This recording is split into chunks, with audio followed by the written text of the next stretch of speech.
Jedidiah Jenkins, welcome to The Truth Is. Hi, my friend.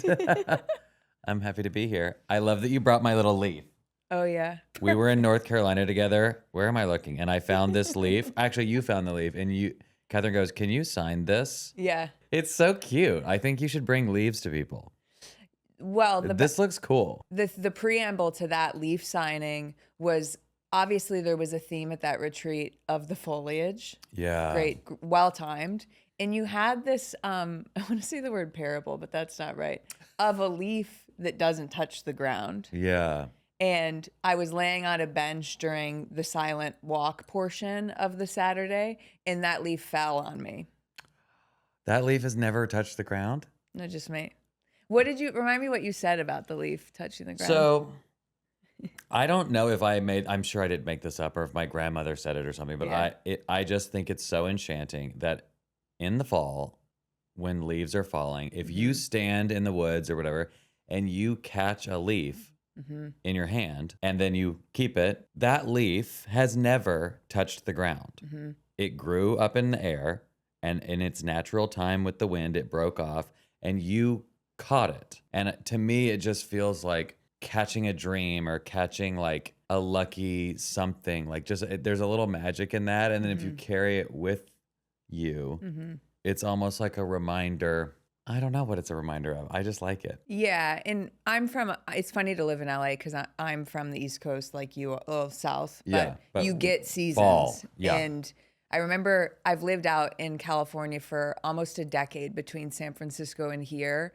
And I remember like I didn't go back for the fall for probably 4 or 5 years. And then I went back to Western New York in the fall. And it was like that awe hits you. It's when you get familiar with any landscape, you notice and become attuned to the seasons of the place. Like I very much feel seasons in California. But we have rainy season and dry season. And like I feel like right now it's cold and rainy and I'm like tingling with joy. Yeah. But we have nothing compared to a New England fall. One of the great teachers of the universe are the seasons. Like it is like so rich with metaphor and meaning. And I do miss that like very obvious metaphor that we get when you live in the fall. How was the rain this past week for you? Like, what does that do to you? Because I feel like rain like that is once a year, twice a year. Yeah, like 5 days of rain is pretty, twice a year or once. I mean, for about 3 days, I was like overjoyed. And because like, I can feel the plants drinking. Like they've been. I put all my plants outside. Yeah, like yeah. A coven of all the plants. I set them out. They've been so thirsty. Yeah. And they just are soaking up. And it, like all of a sudden the neon green that's popping on every piece of open dirt just like fills my heart with joy. And I love an excuse to like binge a TV show or just like light a bunch of candles, incense, open the windows, hear the rain, and watch like 6 episodes with like absolute abandon and no self-judgment that I should be exercising, I should be on a hike, I should be running, whatever. It's like, no, it's pouring rain. LA has horrible drainage. There are puddles that are 6 feet deep. I need to stay here and embrace the mudslide and watch. What'd you watch? Task. It's obviously a big deal for me to have you on this podcast. You're such a gag. You're so nice to me. And I won't even get into the moments where you've showed up in my life yet. But in preparing for this, I was like, how do I make this episode like an eras tour for Jed's work so far? Because I think about how much each of your books have meant to me as they've come out. And my hope is that we'll journey through concepts from each of them in this conversation. And I was thinking about it, the temptation as I'm feeling my way into interviewing sometimes is to go linear. And I find, and tell me if this resonates for you, in your work, while you are aging, I love your I think you have a bumper sticker, I love aging and dying. Yes, I do. Exceptional. For me, each piece of work you put out has this like vertical depth to it, where I find that you kind of sit with everything everywhere all at once. Does that make sense to you? Yeah, I mean, it's funny, like, as you create, it's so funny you said body of work because I'm like, wow, I guess I've written You 3 do. books. Like, Every 2 to 3 years is your yeah. And I kind of have another timing. one coming out next fall, and it'll be like, oh my gosh, I can have a box set. Mhm.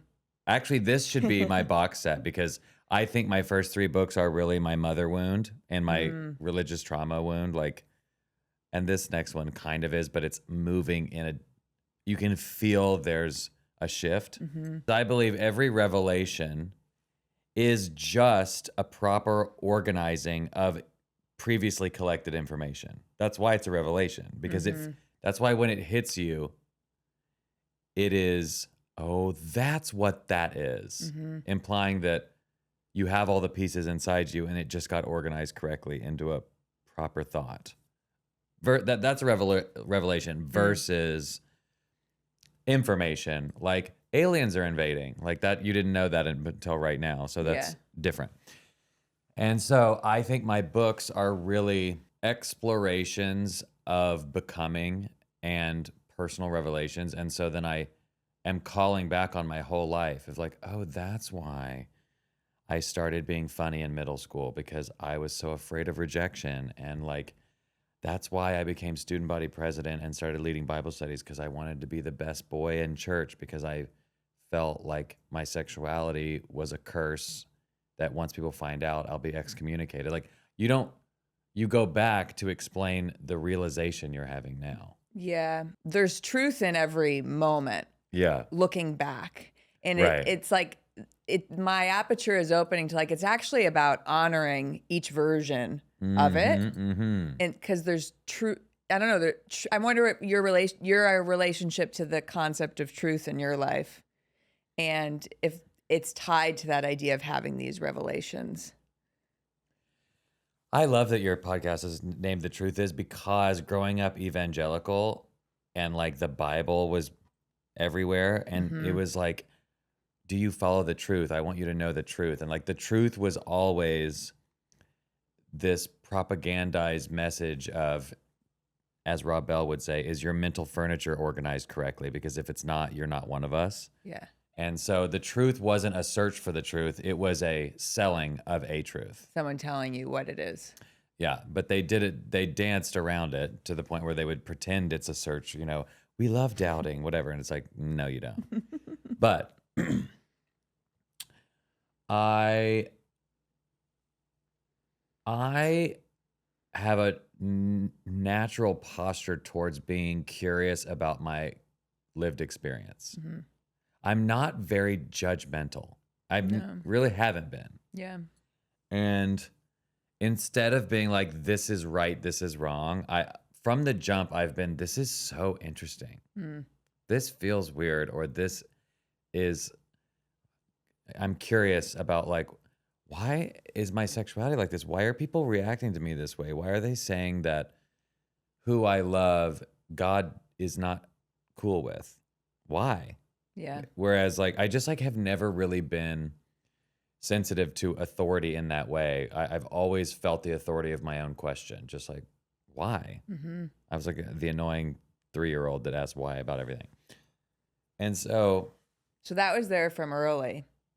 That that was there for curiosity. early, and it might just be, I think it's a combination of my circumstance mixed with my nature. Like some people, when they are in a position of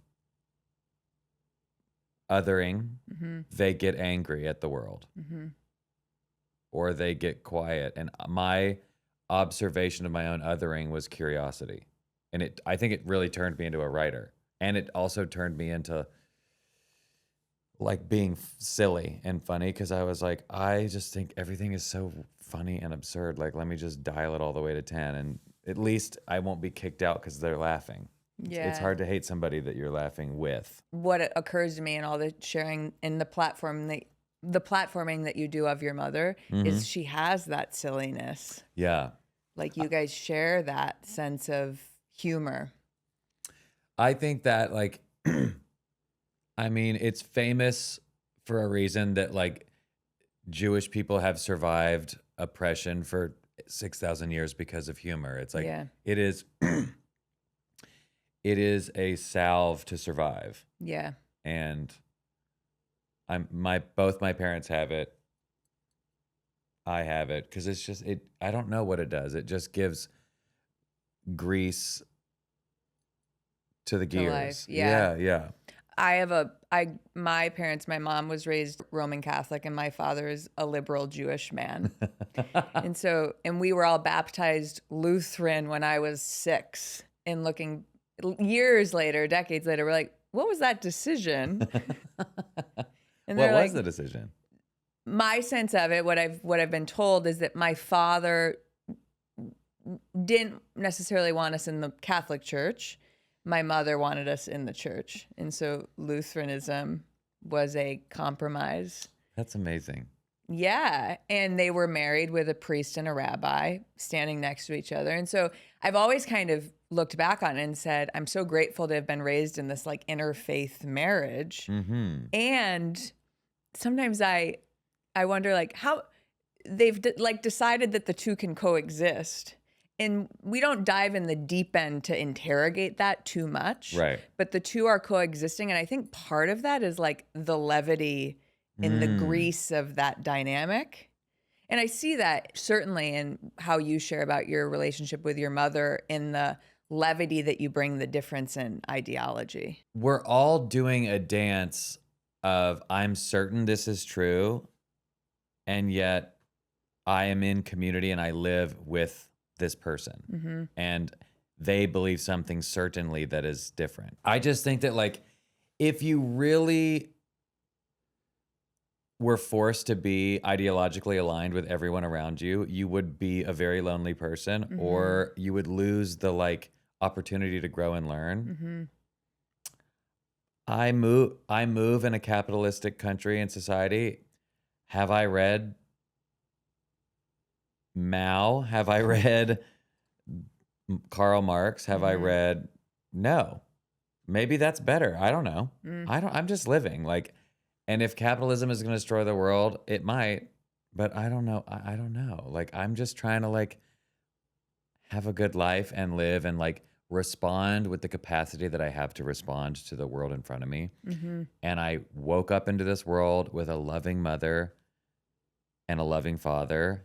And my mother believes things differently than I do. And I woke up into a sexuality and into a philosophical mind that doesn't accept old world religion easily. Mm-hmm. And I'm looking around and I'm like, I can't help it. Mm-hmm. And neither can you. And like, but you love me and I love you. So let's just kind of do this thing. We're never going to see eye to eye. Mm-hmm.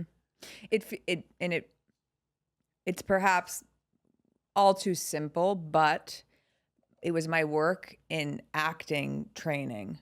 And I studied a technique that was like just studying the truth of the moment.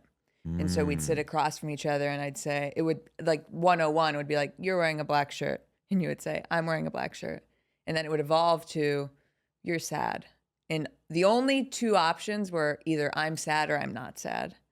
And I think that foundation gave me this like hypothesis and maybe obvious conclusion that like when there's an acknowledgement of love or of feeling or of the moment, that is true. Yeah. And I feel like I'm grappling in this dance of we can agree on that. And like sometimes there's two totally different realities around the same argument or the same conflict. And we can extrapolate that to like so much of what goes on in the world.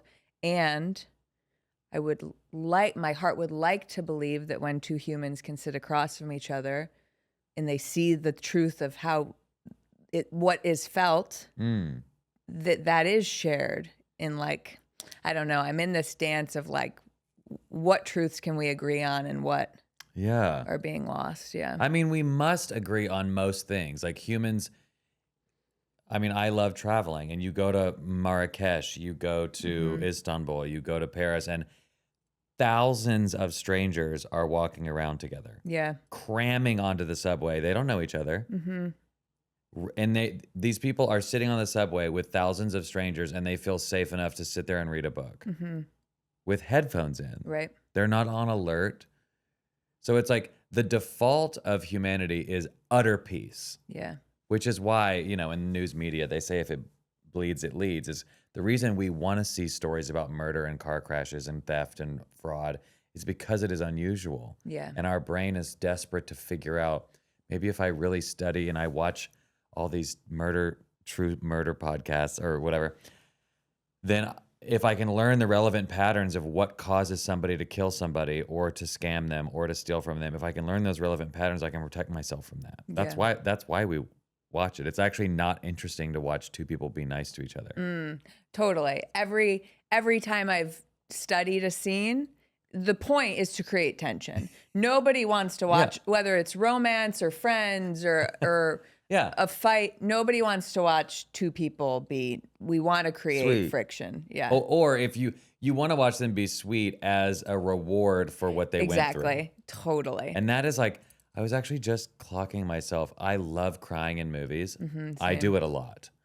But I don't ever cry from sadness. I cry from being moved. Yeah. That's whatever that button is Yeah. of like when the son comes back to the father or whatever it is, like, Yeah. and it just tears shoot out of my eyeball. There's something that is obviously connected through all your work. I have this wonderful older cousin, my dad's first cousin in New Hampshire, like amazing activist, liberal woman. You'd love her. Love. So she was texting me this morning, and I texted her the video of you that LL Bean did with you recently in Colorado. Yeah. And this is her text back. Katie, watching that was like a meditation. How glorious to be your own Thoreau in a 2025 world that is crazed with way too much input and not nearly enough contemplation. Kiss emoji. Thanks, Katie. Have a wonderful drive east with your mom, which I'm doing tomorrow. And wow. the reason I love that is, the quote that's in the Itch chapter. The way it begins? Yes. It's Thoreau, right? It's Thoreau, yeah. Okay. But I forget. It's something about building a ladder. I'm going to read it because yeah, please. I love that. I mean, it's you being a modern Thoreau is right, and her commenting to that is right, because I was reading this morning. It's my most read chapter of like any book, The Itch. But I'll read this quote. The youth gets together his material. I have to start over. The youth gets together his materials to build a bridge to the moon, or perchance a palace or temple on the earth. And at length, the middle-aged man concludes to build a woodshed with them. Henry David Thoreau. So first of all, I love that like that video is about your journey into your fourth book. Yeah, exactly. And she brings up forgot Thoreau, about that quote. And it connects. And so my cutesy question was, what do you think your woodshed is? I, to some degree, fast-tracked this experience because I knew that I was going to be a movie director and I was going to be the next Steven Spielberg when I was a kid. Jurassic Park. Yes. And I fucking knew it. And I went to USC Film School and I started doing that. And I had a major existential crisis because I got into the mix of it all and I was like, being a movie director is being the boss of 200 people. And I hate being a boss. And I like it. It took me years to figure out what was the thing in me that wanted to be a movie director. And it was really, I wanted to make people feel the way movies make me feel. I want to tell stories that move people because I'm moved by stories. Yeah. And I was totally lost in the woods trying to figure out what that was. And so I thought I was going to be some big Steven Spielberg. And then I like went to law school and then I worked at a nonprofit. And then I was like, I would love to write books because my heroes are writers. Yeah. And it was in that place where I went from, I'm going to be this big movie director to I'm just going to be this like little writer who rides his bicycle and goes into tool sheds and like talks about his life and his heart and his mind. So in that sense, like I found in my 30s, my shed. Whereas maybe that's a little different for other people because a lot of people, they go from college into their career and they have a crisis around my age of like, I have kids, I have a wife, I have a career, and like, am I happy? Yeah. and like I'm never going to have that thing or I'm never going to be whatever. So what am I doing in this life? Where I kind of did that early. Like Yeah. my big one was 30. Mm. Like quitting my job and riding my bicycle. And that's pretty early. That's not a middle-aged man. That's still a young person. Yeah. Curious, w- when you had that moment of, I am not going to be a director, like, Yeah. because it's really interesting to me. Yeah. One thing is when like the storytelling comes through in a different way. Yeah. But the thing that has to happen for that to happen is like, wait, this is not what I thought it was going to be. I wanted it from a distance. I liked the Yeah. output of it, and I liked the prestige they had and the interviews they would do, and they Yeah. seemed like such creative visionaries, which they Mm-hmm. are. But I just like you don't really see the day to day like the labor of the choices and Right. the like managing egos and managing people and I'm just too sensitive for that. Yeah. Like I just don't have the bandwidth to handle that much. And I think a lot of times we see the output of something from a distance. I mean, and it can be anything. You could see a lawyer go by driving a Porsche and pulling Mm-hmm. into his gated community and be like, Totally. I want to be a lawyer. And Yeah. then you realize, well, he only drives that Porsche to and from the office because he's always at the office Right. and his kids hate him Mm-hmm. in the mansion that he bought them and in private school, but they don't talk to him because he's not. It's like you don't actually see what it takes to have these things that you Mm-hmm. want. And I just keep coming back to, I don't know if this is a correct quote to use, but I just love it. I'm sure you've heard it. Joan Didion is being interviewed, and the interviewer goes, "Is it true that you eat with your fine china every night, every day?" Yeah. And Joan goes, "Well, every day is all we have." Mm. And I'm just like, I like do not, to the lawyer example, like I just do not believe that working through hell for later freedom and luxury is a good life. Yeah.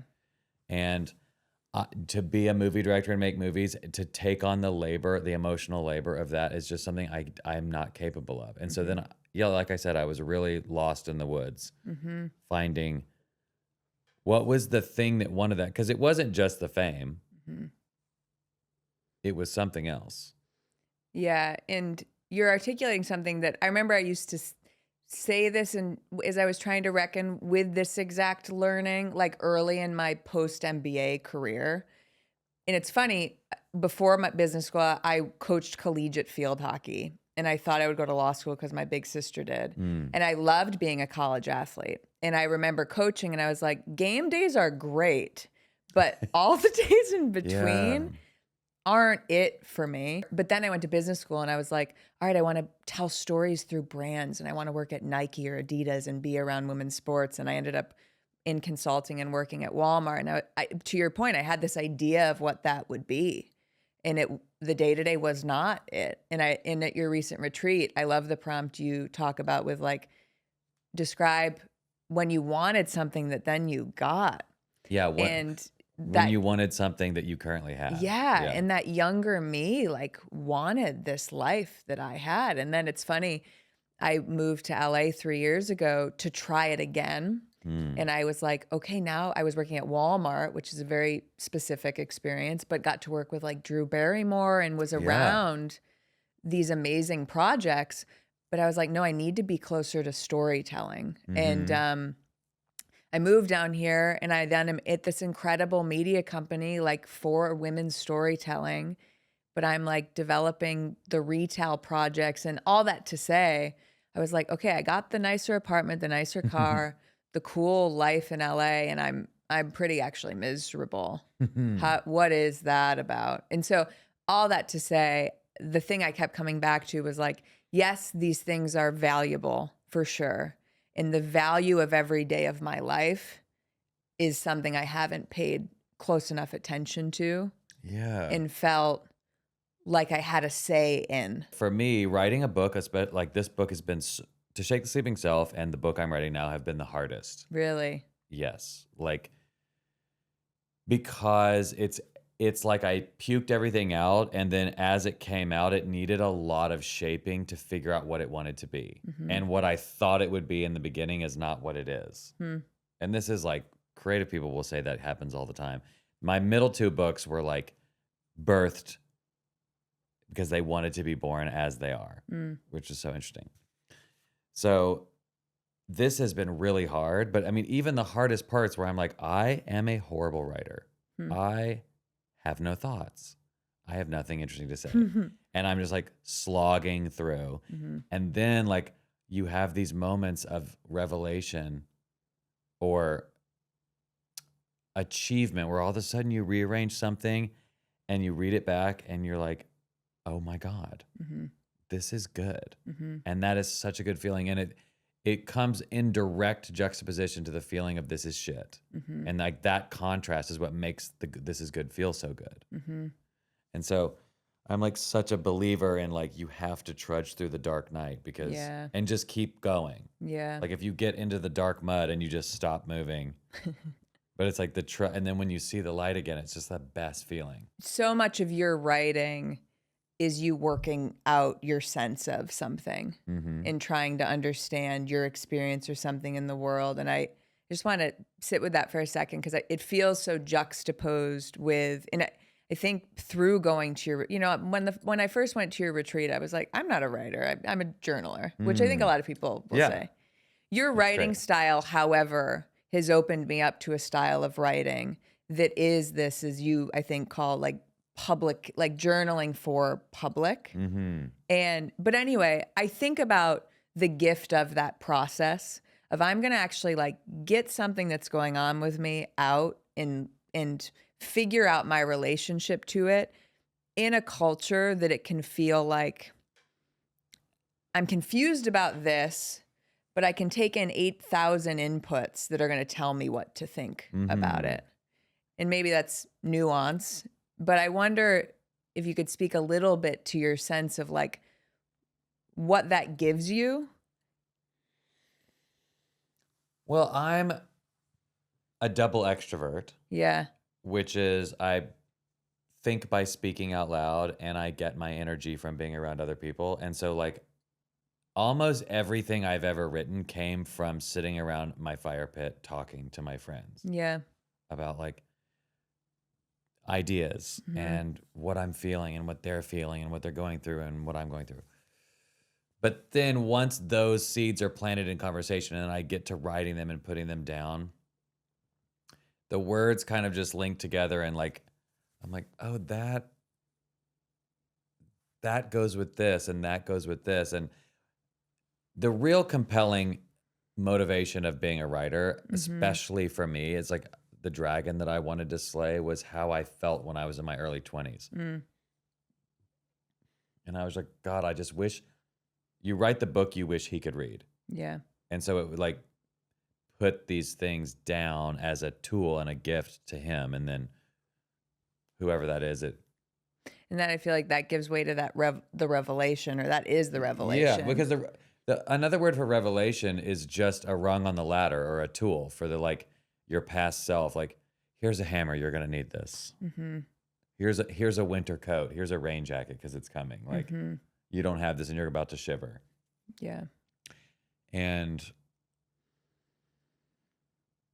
it's just, I feel very lucky that my job is like self-therapy. There's a sense of autonomy with it, as I've experienced it with what you've facilitated, that I like, oh, it's actually I have the ability to like look at what I'm feeling versus feeling, for lack of a better word, victim to it. Yeah. Or like it can't move and change and evolve. Yeah. Because even to answer that question about getting something that I once wanted and reflecting on that, there was less heaviness to it.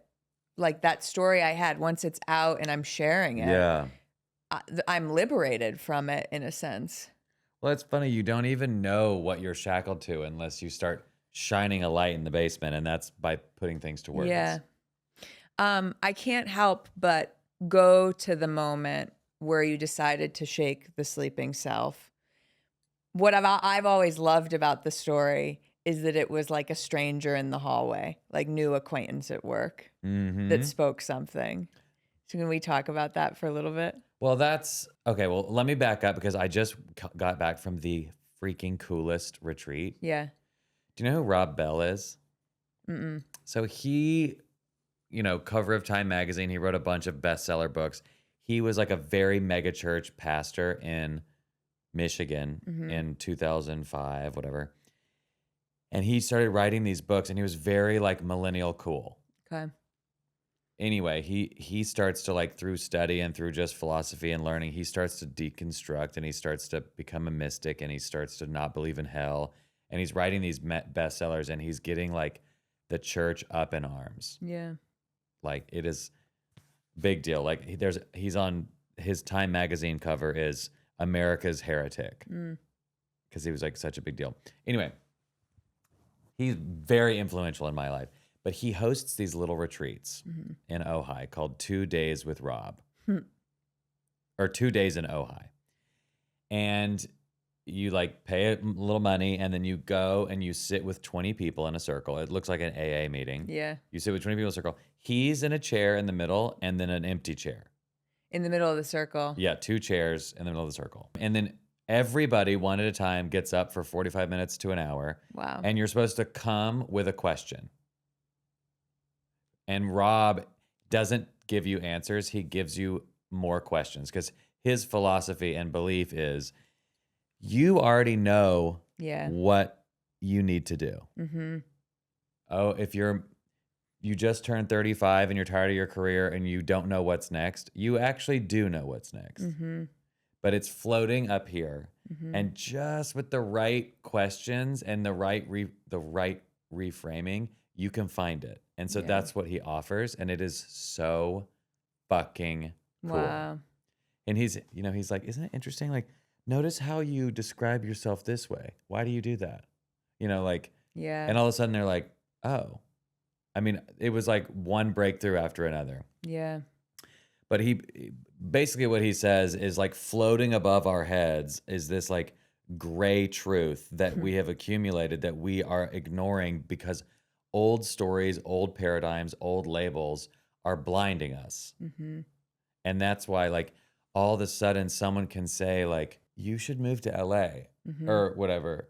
And you're like, oh my God, I should. Yeah. And like you wouldn't have thought that. It all of a sudden it connects to It the connects. thing. Well, because and so much of consciousness is not decision making. It's observing a mysterious confirmation in your heart.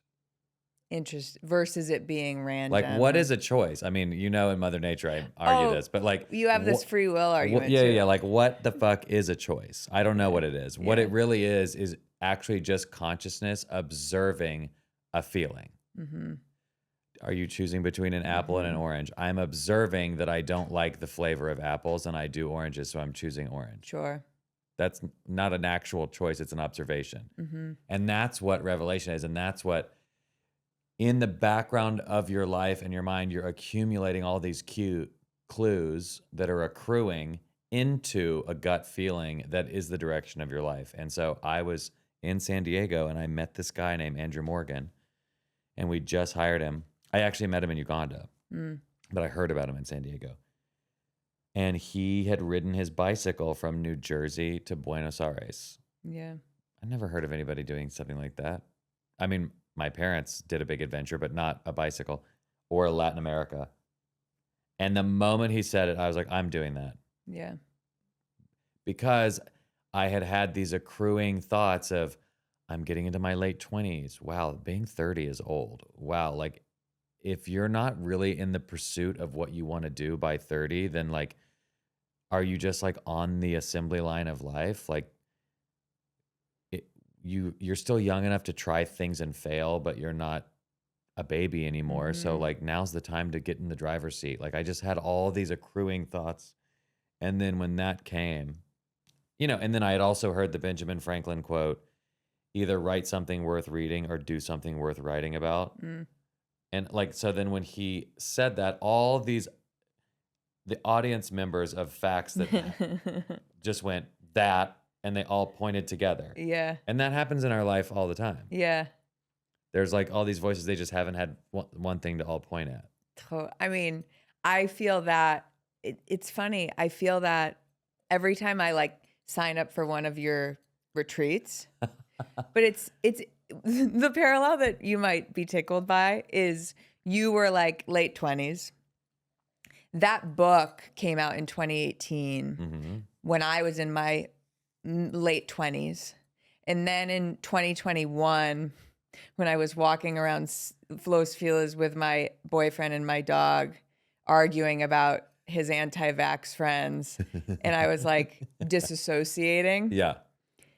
And I'm like, no, but this is good. And I looked up and you were at a red light. And whatever Holy Spirit was like, I need to talk to you.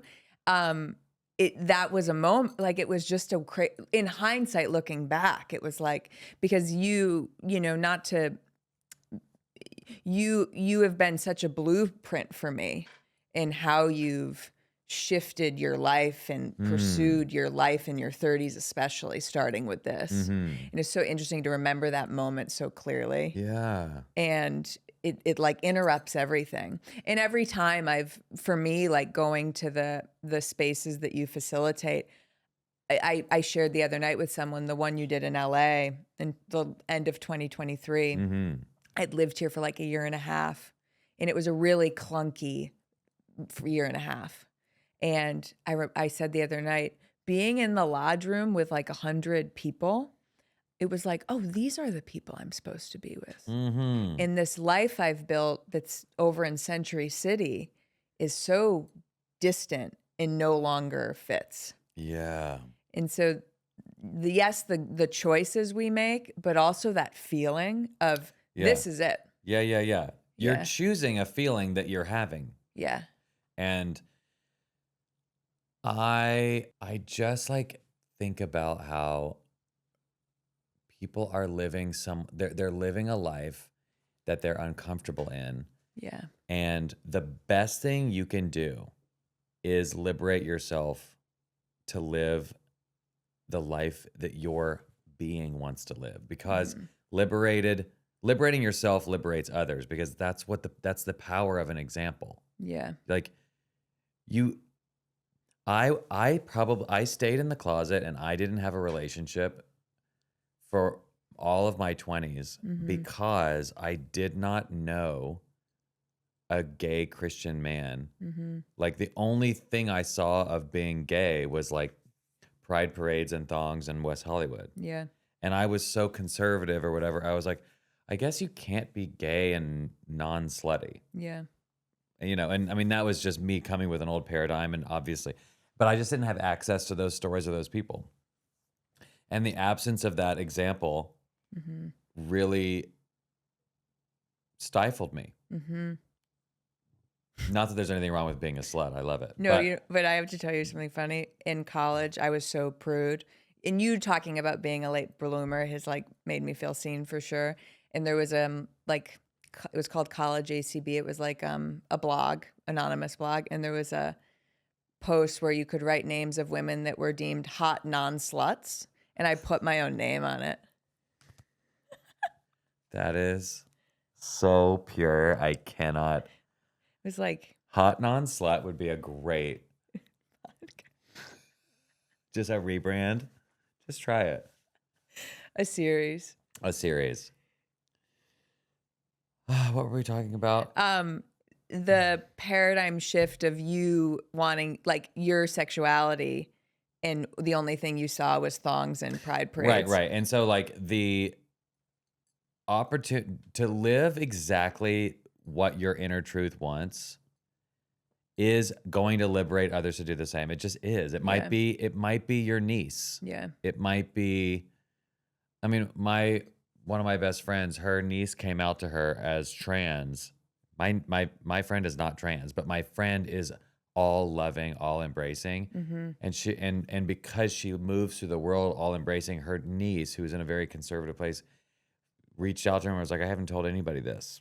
I haven't even written it in my journal, but I knew I could tell you. And it's like, be that in the world. Yeah. Like, be that safety for people by being radically safe in yourself. Like, Yeah. I've had a lot of gay boys and lesbian girls come to me and say, I didn't know I could be like outdoorsy and gay. Yeah. Like, I just didn't really see that. Or like, Mhm. I just didn't see a place for me. Mhm. And I'm like, listen, I wear wigs too sometimes if I want to, but it's just like, I, me being exactly whatever the hell I am is Mhm. liberating somebody, which is just funny. It's Yeah. like when you say I have a body of work or I have a through line or I don't know what it is because Mhm. I'm just reporting my one lived experience. Mhm. But what's so amazing is human experience is so transposable. Somebody doing it, you're like, oh, I see myself in that. Yeah. When you look back on that journey, what do you attribute the confidence or the self-acceptance or whatever you want to call it to to cultivating that safety Mm. in yourself to be yourself out in the world the way you do? I think like everything, it's a combination of nature and nurture. I was truly, truly raised by my parents with unconditional love. Mhm. Now, there were other conditions, but the love was unconditional. And Yeah. I felt, and what it's interesting to think like both my parents weren't great students, Mm. and I was a good student. Like getting good grades was easy, and they were just amazed. They were like, and they never wanted me to be, they didn't care if I was in sports. They didn't care if, they just wanted me to be happy and do whatever I wanted. Yeah. And so that I really do think that has a powerful effect on knowing that I could do anything and still have my parents' approval. Mm. It's delightful to hear you say that because your parents brought that out of you, even if what they brought out of you Yeah, isn't something that what they they would want. have. I didn't want to Yeah. say wanted or expected or whatever it is. But it gave you the foundation to Yeah, be expressed. Yeah, the fuel to the fire that is burning them is the fuel they poured in.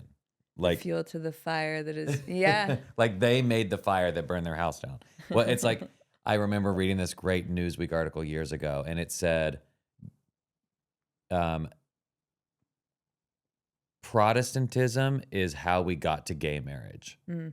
And that this church historian was making the case that Hmm. Martin Luther and like taking the Bible away from the Roman Catholic hierarchy, like you can't read the Bible.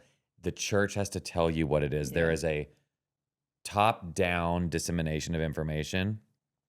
But Protestantism was rooted in individualism. Like I have a direct line to God. Mhm. I know God can talk to me directly. Mhm. And it basically was this like exponential birth of individualism. Yeah. And individualism where I have access to the truth. I don't have to only receive the truth from the official organization. Right. It created millions of denominations, different Yeah. churches, people like starting cults. Like Yeah. that idea became a contagion, ultimately leading to the American idea, the American Revolution, the French Revolution, ultimately Yeah. leading to sexual revolution and gay marriage. Yeah. I was like, wow, Martin Luther didn't know he did that. But I feel like my parents accidentally, my dad is very down. He loves Yeah. me. I mean, they both do, but he's fine with my sexuality. It's just my mom's relationship. I mean, it's her worldview is just predicated on like the inerrant Bible, and the way it's been interpreted is just so uniformly Mhm. against my sexuality. It's just really hard to throw that out. And I think there are certain linchpins for my mom where if you take that out of the sweater, it'll unravel the whole thing. And so she just Yeah, doesn't. she clings to it. Yeah. It's funny, I wrote down this quote from your first book, is you're getting towards the end of your trip. I knew my deepest wounds were the place of my deepest meanings, and she was ground zero. My salvation was somewhere inside her. And I love, even in the interview I listened with Rich Roll talking about your second book, I loved that you were like, yeah, I think my third book is about her, but I love that you had this awareness that eventually manifested in dedicating a full book to that Yeah. journey. Yeah. As you look back on, like, I think like the reverence and devotion you've given that relationship, do you feel that something has shifted and matured, or is it in the space of there's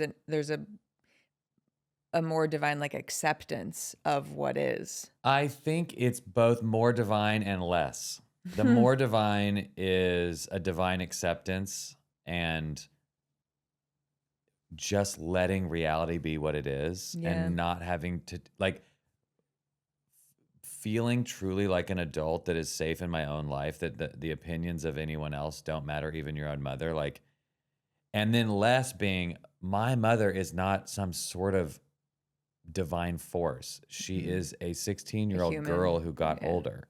Yeah. She is a girl. Mm-hmm. She is a person. Mm-hmm. She doesn't know more than anybody else.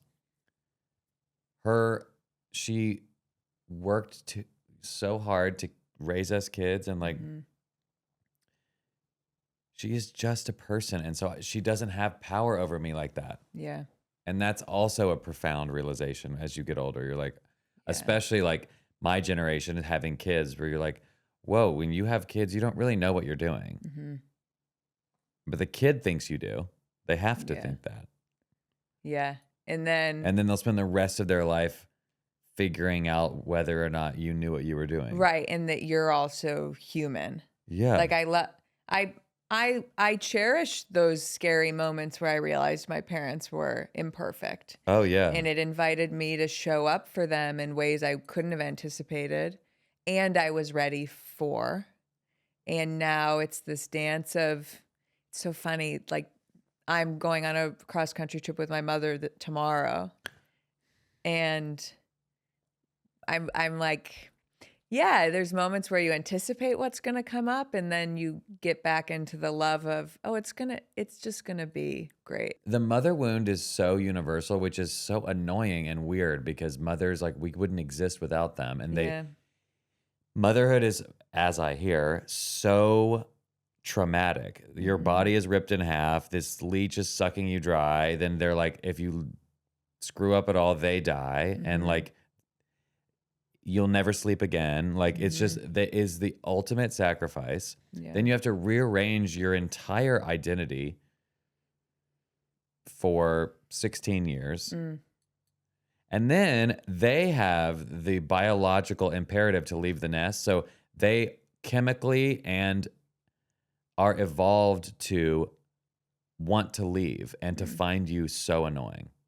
Everything you do. children, yeah. The children. It's like everything you do is repulsive to them, which is they have to, because they need to leave the nest. Who wouldn't want their laundry done and their bed made and food cooked for them forever? It's like, it's a biological imperative, but like, what a wound to the mother. Yeah. It's like a really strange system. Yeah. And I find that I care because my mother and I are so connected. I feel the grief that she feels for me living across the country. Yeah. And for a number of years still, like I just feel the guilt is there sometimes, but I think just beneath the guilt is this shared sadness for how much we miss each other. Yeah. And I feel like I'm in a season where I'm more of just allowing that to exist alongside the freedom and the self-discovery that I'm in, that then I get to invite her into. And I don't know, I'll say it this way. For a while, I felt like I had to like take care of her. And I think now I'm like, no, she's okay. Like we're both okay. And the less I try to make something happen with it, the more okay it is. We're just all like, what's the famous line? We're all just walking each other home. Yeah, that's it. So, so much of this podcast is, I think, dancing around something that you talk a lot about, and I love how you talk about, which is like the habituation of life. And I look at this story where it's such a like literal and immense interruption of that, where you went on a bike trip for 18 months. But I wonder now, over a decade later, how you continue to disrupt the habituation. Yeah, habituation is like a concept that like haunts me. I think about it all the time. Yeah. It's related to the hedonic treadmill. It's just the understanding that the human brain is designed to get accustomed to patterns, and once it is accustomed to that pattern, it no longer pays attention to it and then is looking for novelty. And so that can be, and that sort of goes to the routine is the enemy of time. It's like once your brain gets used to the way that the system works, like we've all started a new job and the first week is so stressful. You don't know what you're doing. You don't know how to like pour the popcorn into the bag. You don't know where to park, where the break room is. And that week crawls by. And then 10 months later, you've been working there. You're doing it all. You're not even there. You're thinking about other things. The day flies by because your brain has now grown accustomed to the pattern. And that's habituation. And it happens with everything. All you ever wanted to do was get married. And if you're a Christian kid, and have sex. And then you get married to the hottest girl in school or the hottest guy, whatever. And then you have sex for a year and then you're used to it. Yeah. And then you're like, okay, well, I'm used to that ass. Yeah. And maybe the ass is great, but you get used to it. Yeah. Like Jay-Z cheated on Beyonce a Crazy. lot. Yeah. And that's habituation. And the hedonic treadmill is another term for that, but that is more implied to pleasure and wealth. So like, oh, I just wish I could make 50 grand a year. My life would be better. I could live in a better apartment. Then you get it and you're like, I wish I had my own parking space, and I kind of wish I lived in Los Feliz, like on a tree street. Whatever. You go up, up, up, and you get used to it. Cut to, you're in Calabasas in a 22,000 square foot house, and you're like, I hate this neighborhood. Yeah. Whatever. Fucking horses going. Yeah. And it's so annoying that humans are like that, and it's annoyed me since I was a kid. And so I want to break that. I want to find the freshness in things. And so I create, like, I live very simply. I live in a tiny, tiny house. I camp a lot. I do like back country camping where there's no toilets and there's like no electricity or whatever, because I like to like sleep in the rugged place and have to squat to go to the bathroom, because then a toilet is just a stunning invention. You're just so pleased. Oh, that's so interesting that going that way makes the baseline more interesting. Yes, like I realize, wow, like whatever it is, like my bed is so soft. There's no tarantulas crawling around. Like whatever it is, you're just like so reacquainted. And travel does that. Specifically, travel to non-luxurious places. Yep. Reacquaints you with the creature comforts that you take for granted. And then you'll get used to it again, but then go on another trip. I'm such a believer. So this book I'm working on now is about, I went for 8 weeks and lived in like a tool shed in Colorado with no electricity, a toilet, and I had to bathe in the river, which was like glacial water. Did you like the cold plunging? I do, but I like a cold plunge when there's a sauna right next to it. Just a cold plunge is really cold. Yeah. But I mean, then I got used to it. That's what's so funny. I got used to bathing in the river and it was no problem. It certainly wakes you up. But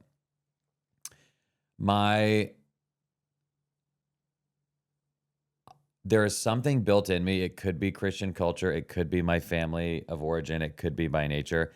I want to be appreciative. I want to live in a posture of gratitude and astonishment all the time. And so I like pursue discomfort and I pursue juxtaposition to reacquaint me with gratitude. I get it. And even like I have a friend who has been married for 13 years, and her husband travels a lot. Yeah. And they have a rule, never more than 3 weeks. And I was like, how is the travel? How is that? And she's like, honestly, it's really good for our marriage because I miss him. And like, Mm-hmm. I'm horny for him. And like, I get my time and then he comes back and like, it really works for them. And then during COVID, when people like worked from home, married Yeah. couples, I know couples who got divorced because Yeah. they were never apart Mm. and they lost their minds Mm-hmm. because they became so habituated to each other that they never had the opportunity to miss the other person. Right.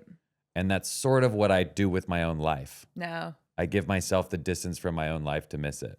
It's so wild to think that, like, and tell me if this is true, you biking from Oregon to Patagonia habituated like that. 100%. And that's wild to think about. You can habituate to almost anything. Yeah. Like, it was so boring. It was boring. Yes. It got so boring. It got so tedious. It got so annoying. I didn't feel like I was learning jack shit. Yeah. You can get used to anything. What do you think kept you in it in those moments? The commitment to finishing what you started? Yeah. The commitment to finishing what I started. I mean, I wanted to quit really bad in the desert. Often? No, I wanted to quit 2 or 3 months in. Okay. It was really like October, November of the first year where I was like, I'm miserable and I'm in Mexico and I will still be on this goddamn bike trip in a year. Yeah. On this date Yeah, next that's year, wild. Yeah. I'll still be here Yeah. on this damn bike. Yeah. And that made me fantasize about injuring myself so that I could get off with a get out of jail free card. When you look back on this Jed, what are some of the revelations about him and even who wrote this book, the you that wrote this book? No one's ever asked me that. What's so sweet about I believe I'm on a trajectory up and to the right of personal growth and self-love and acceptance. And like, I feel like every year I've been alive, I've fallen more in love with myself and gotten closer to who I want to be. And so I look at him stressed about the church and stressed about where he's coming from and stressed about acceptance and stressed about his body and stressed about love and worthiness with such affection. And I want to tell him like, oh my God, it's going to get so good. You're about to have an unbelievable decade. You recently wrote a piece on Substack about 41 being the youngest old person. Youngest old person. And I wonder what you'll be saying at 51 about the you now. Totally. No, I think, okay, well, to reiterate for those that didn't read my Substack, I turned 40 and I felt a shift. I was like, I feel no longer like I used to in a cosmic way. I can't explain it. Like, I can see my body changing a little bit or in a way that it never, not that I don't feel like me, but I just felt like I had crossed a threshold. Yeah. And I feel old. Like, I feel when I look at a 20-year-old, like they are an alien. Where that didn't feel that even 5 years ago. Yeah. I was like, I'm young. I'm like you. Like, I'm Totally. kind of Gen Z, whatever it is. Now I'm like, we are nothing alike. Yeah. What the hell are you talking about? Yeah. And so, but I feel, so now I feel old, but I feel that I'm the youngest old person. Where at 39, I was the oldest young person. What's cool is we live especially in a city where aging is like, you know, we ignore it. I mean, I do actually think culturally we avoid it. I just took an 8-week class with my wonderful acting teacher called Death. Wow. That was an 8-week meditation on mortality. Wow. And the attachments that we grip to. Yeah. And which is why What an acting class. Yeah. Which is why I love your bumper sticker. I love aging and dying. And this attitude and perspective that you've cultivated for yourself that isn't an avoidance of that. Yeah, it's an absolute posture of being a student. Yeah. All I care about is what is real. And like, if you're sitting there being like, I don't want to get older, I don't like, are you insane? That's like being like, I don't want it to become night. please don't become night. It's like night's coming, bitch. Like learn to enjoy it. Like Right. light a candle, you'll be fine. Like You're going to be a leaf that falls from a tree. exactly. Like how are we fearing something that is inevitable? Like Yeah. that doesn't even make sense. And I mean, when you study the wisdom teachers and the Stoics or whatever, it's like being young is embarrassing. There's a reason why the young body is so resilient is because it doesn't know anything. And so it needs to fall down and not shatter. Yeah. And the goal in the second half of life is you become so mentally resilient. It's a perfect balance. Yeah, it's interesting. The wisdom and the mental resilience is making up for the physical frailty. But it's sort of like my uncle says, everybody has 100 marbles. Have you heard this? Or it's like 100 points. And if you got 20 rich kid points, then you're missing like where another person got 20 street credit, like street smarts. Sure. Or if you got 80 supermodel points, everybody only gets 100.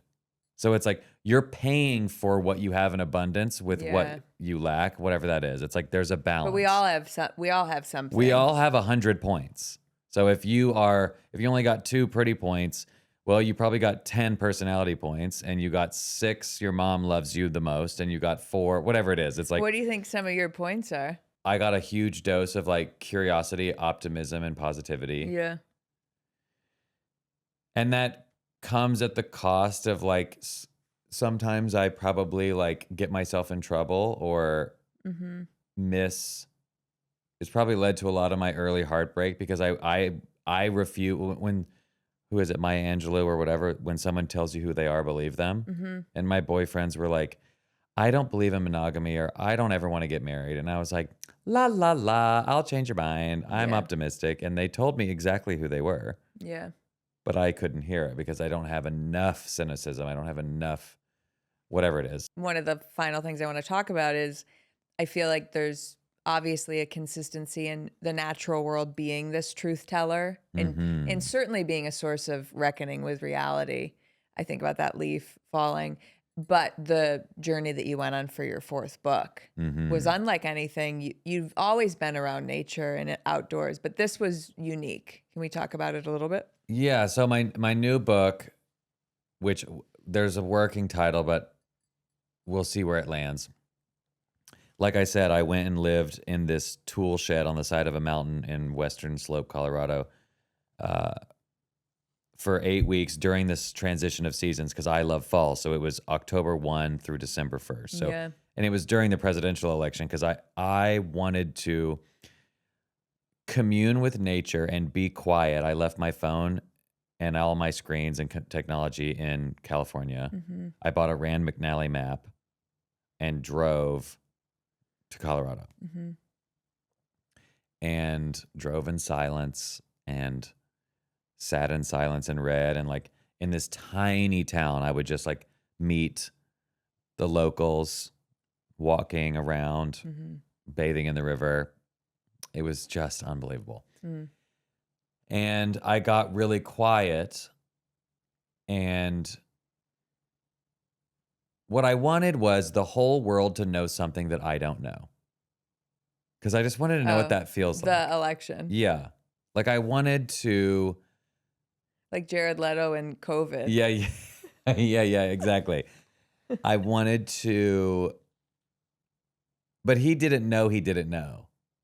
Right. You knew you weren't going to know. I knew, like waking up, wow, the world knows something I don't know. Yeah. And that I just wanted to feel that energetically and have like birds land on my deck and like.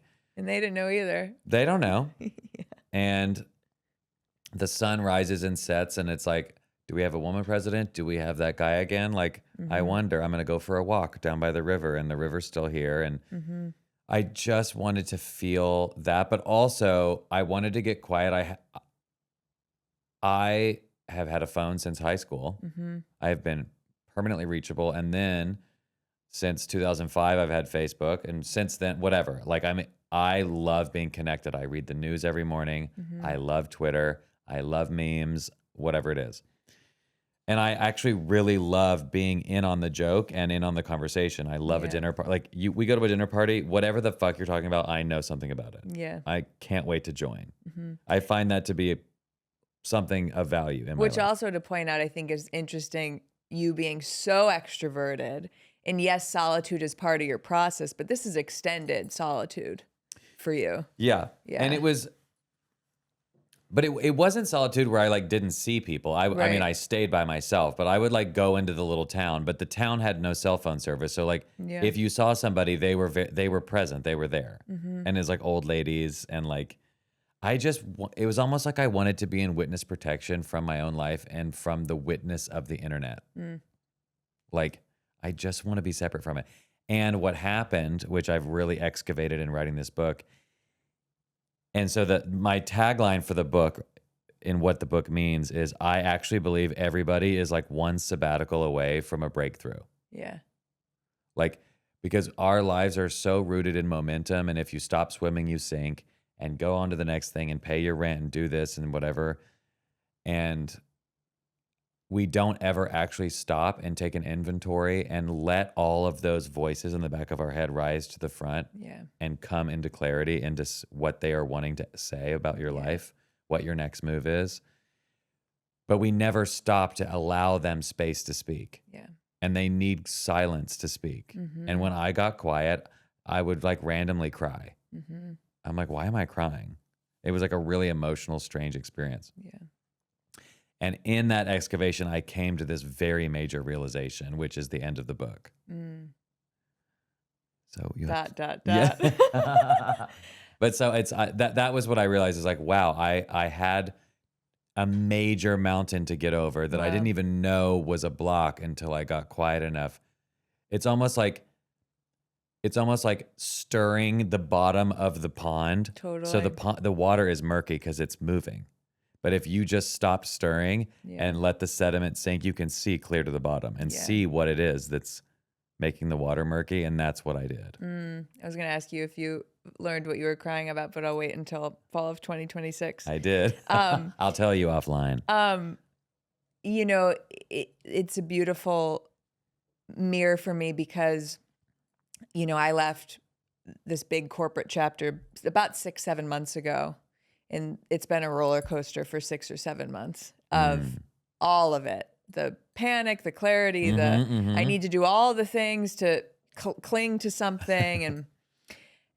And then going to your retreat in Boone last month, half of it for me was putting my phone in that envelope. Yeah. And then being in the simplicity of your structure, in the writing, in the nature, in the 40, 50, or 80 people. How many? It was a good number. 50. It was great. It was 50. Yeah. And now to hear you talk about it, I was like, I left with such a sense of stability and clarity. And I was like, and I was so manic the week before. Like I would wake up at like 4 a.m. and be like, I need a TikTok strategy now. And then I'm like devising it with ChatGPT. It's amazing. Yeah. And I almost canceled going because of how overwhelmed I was with my perception of all I had to do. Yeah. And then just 48 hours, I left with, like, you described it so well, being able to see clearly what I'm up to and what I'm doing. And you said at the beginning of the retreat, like the power of even a mini sabbatical. Yeah. Yeah. Truly. Yeah. 48 hours, like 24 hours without your phone and just like go on a really long walk. Yeah. Do it. Like leave your phone and go on an hour and a half long walk. And see what happens. And like do that 3 times a week and see what comes up. I think it would be profound. And I might add, for me, getting over the early minutes of that can bring up a lot of agitation and discomfort. Oh, yeah. But there's something on the other side that will surprise you. Oh, yeah. It's sort of like, I don't know if this happens to anyone else. When I first start working out, before I break a sweat, the sweat stings. Yeah. Like when it's coming out the pores, I feel like a stinging in my face because it's like, ow. And then sweating is uncomfortable. And then once you're pouring sweat, it actually feels amazing. Totally. But you have to get through that. You have to get through it. Yeah.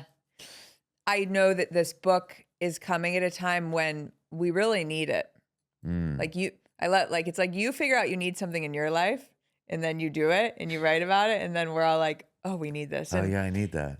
you know, Oh, you I talk, love hearing that. yeah, like it's amazing. And I'm just a little younger than you, and I'm like, the way you've carved out your path in your woodshed has given me representation of this type of path that exists. Oh, Yeah.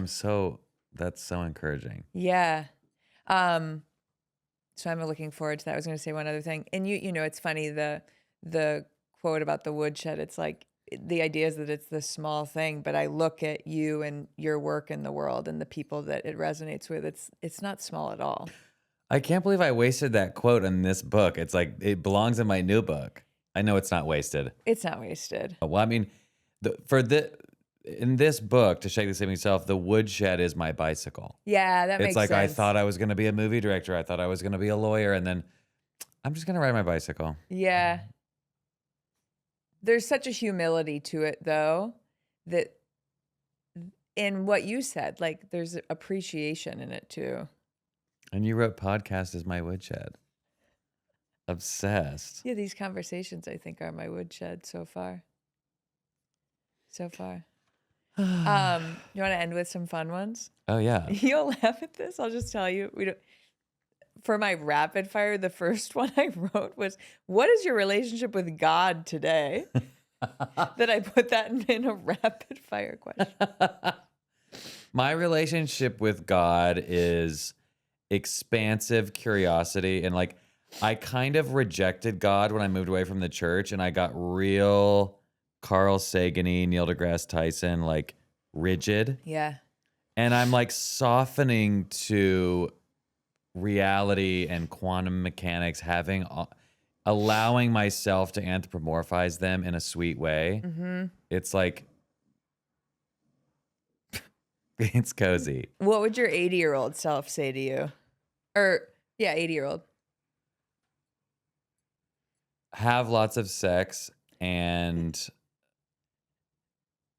stop vaping. Respect. As he vapes. He's vaping, but it's like some like droid like putting that into his neck.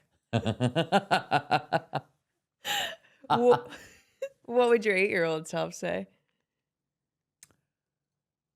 I thought there would be more dinosaurs. Uh-huh. It might be coming. And the 80-year-old's like, just wait. Yeah, no, you don't. we lost your brother to a velociraptor last week. All right, fill out this out. This is Truth is Mad Libs. I used to think blank, but now I know blank. I used to think that I wasn't hot enough to be attractive to anyone. Mm. And I now believe that most people are somebody else's taste. Mm-hmm. Like if you've got a belly, somebody that you think is hot loves a belly. Mm-hmm. If you are bald, some people love a bald guy. Mm-hmm. If you think you're too skinny, some people love that shit. Like there is, whatever you are is somebody's type, which was a big revelation to me because I thought I had to be a look and a person and a thing that I'm not. And I think a lot of people waste a lot of time wishing they were different. Right. What is a ritual or practice that keeps you you? Going camping quite a lot. Like I love like BLM land, Bureau of Land Management land, where because I can't stand a campground with like screaming kids or like bathrooms. Like I need to be in nature under the stars. No one is around me. I just love that. And living in the West, there's a lot of that, a lot of public land, and you're allowed to camp for 14 days. Wild. For free. Yeah. If you just bury your poop, which I can do. So doing that several times a year, ideally like every 6 weeks or whatever, is really restorative. Yeah. Like unbelievably so. And the conversations you have in that environment are the best ones you have all year. There's something about getting people where your phones don't work. There's a fire. You just have the most rich experience with other people. Yeah, I just took my sisters, I took them out to Joshua Tree last weekend, and my brain can get into like, this has to be the perfect trip because I don't see them so often. And when we got out to the desert, it was all of a sudden you're like, just sit on the rock. Just sit on the rock and sit next to these two and look up. Yeah. And I could feel the visceral, like I can feel my body start to relax and like 2 tears on cue. Like it's just a Wow. release of trying to control some idea of what the experience should be Yeah. and just being in it. I love that. Yeah. All right, last one. What's a truth about the season of life you're in right now? This was a big thing I did in my Rob Bell thing, was like, I owe my publisher another book after this one, and I don't know what it is. Book 5. And being a lawyer, working in Invisible Children, quitting my job, bike trip, writing a book, the book being successful, getting to write another one, and then another one. It's like I've been really like bam, bam, bam, like with a lot of direction, and like finishing this book onto the next one. I'm like, I really don't know, and I really feel like I slayed my dragon. And I'm a knight holding a sword and I have no dragon to slay. I really feel like I got closure with my mom and my religious trauma. I really do. Like the 3 books I've released were like a trilogy of like slaying a dragon that I truly feel healed from. And so I'm like, now I actually feel a loss of direction because I did what I was put on this planet to do to some degree. And obviously now I have a whole second half of life. Yeah. And I that was my question to Rob Bell, and he said, tale as old as time with creatives. Like what it is now you kind of know how to do this thing. You know how to write books. And you've gotten to the flow, and it's no longer this like, can I do this? It's, you can do it. And the knowing that you can do it takes the fire away because you don't know. Like when you first were writing your first book, you're like, I wonder if I can do this. And that is exciting. And you feel lucky when you pull it off. And you're like, it's like the movie Miracle. It's like the whole reason that movie's good is because you wonder if they're going to pull it off. Because it's impossible. Yeah. Yeah. And so when something becomes rote and extremely possible, the spark. And so he goes, you need a beginner's mindset again. You need to do something, write a book, move in a direction that makes you feel like you don't know if you can do it. That is where you feel alive. And so I think what people need to know about entering middle age in the second season of life or whatever is like, find the beginner's mindset again. Yeah. And that I feel so, and then we came up with a book idea, which I'm super excited about. So, and I just felt that like urgency of something to do, which felt so good again. Yeah. That same clarity of, yes, I'm going to go on the trip. Yeah. Yes, that's it. Yes. Yeah. Thank you so much for doing this. I'll do it once a week. This is a dream. Thank you so much for having me. It's a surreal moment for me to think about what your work has been in my life, and then that blessed night where I saw you at a red light, and to now be sitting next to you. It's something that I need to wrap my mind around.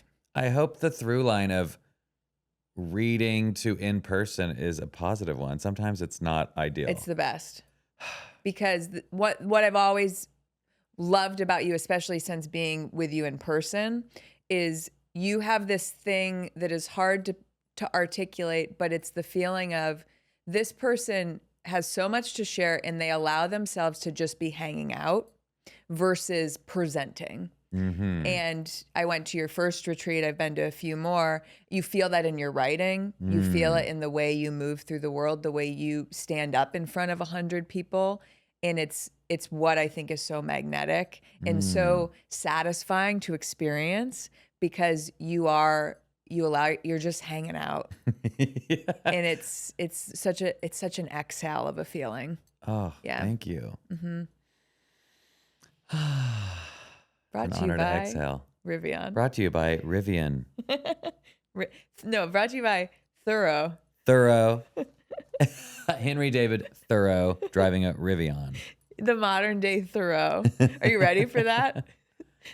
Hell yeah, what a dream. All right, selfie. Oh yeah. Noah, thank you. I appreciate you. Thank you so much. I hope you enjoyed listening to us. We love each other. Oh my gosh.